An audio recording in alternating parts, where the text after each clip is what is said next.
First of all, I would like to make the following observations. The wind of change that is flowing towards the East Asian states, namely the fragile states of Asia, Afghanistan, Pakistan, Sri Lanka, and the rest, is a testimony of what some of us have been talking about for a long time. The regime change tactics played by the CIA outfits of George Soros in toppling the Prime Minister of Pakistan, who was toppled after demonstrators besieged his house, parliament took a vote, is the same wind that is blowing for anybody in the Asian enclave who would like to be a friend to Russia or has some sympathy for Russia or has said he has some links with China. Is it the Cold War that is coming back to play?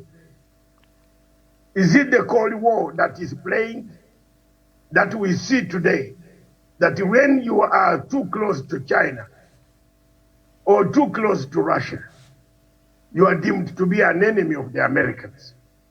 And therefore, they will instigate a regime change, tighten a noose around your neck, and get calling people to come and throw you out.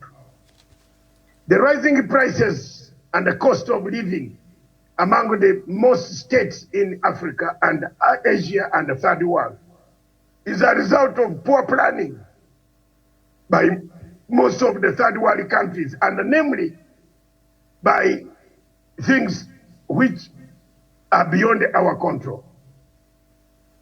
In Kenya here, I saw Mr. Ruto telling people that the Ukrainian crisis does not affect maize. But Mr. Ruto has failed that he has failed to tell the people that he sold maize. He got maize from Uganda Produce Marketing Board, together with the PPS of the principal private sector of the president, who was the side dish of his family, or he was his concubine. They sold maize to National Cereals Board of Kenya, and they left the maize of the farmers without them preserving some maize, which is now hitting the cost of the flour, which is a packet of flour going at 200 per packet. It is therefore very important that as we cheer the Sri Lanka situation, we must also rethink of what could happen to our own institutions in Africa. Is Africa not vulnerable to such situations? What examples do we give to a killing where a prime minister a former prime minister is shot in broad daytime? What type of violence is this world turning into? The uprisings in Sri Lanka, the occupation of the government houses, the glorification of these images put quite a lot of pressure on the African governments to start doing reforms. It is important, therefore, that reforms are put in place as a stopgap measure to an uprising, revolutions, military coups, and other things that could happen to the African continent. We are all vulnerable. There is no person in the world who is not vulnerable to the cost of living that is rising, whether in Britain. The only thing that we are not vulnerable to is the degree of how it affects a British national buying things and eating an ordinary citizen to an African citizen on the streets of Nairobi, where corruption has been rampant and most of the money borrowed to do projects has ended up eaten by corrupt officials of the government.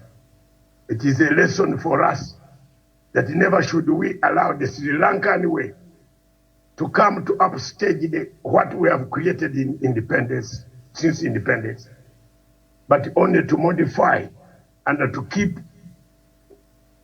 our hopes that one day, and one day alone, one day and one day alone, there will be salvation for the continent of Africa, that we shall not have organizations that create chaos like the IEBC in a fragile situation of elections in Kenya every 5 years.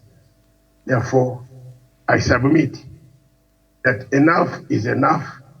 Many things have gone wrong, but Africa must be prepared for what could come, because what could come would be more than what it is in Sri Lanka if we are not careful.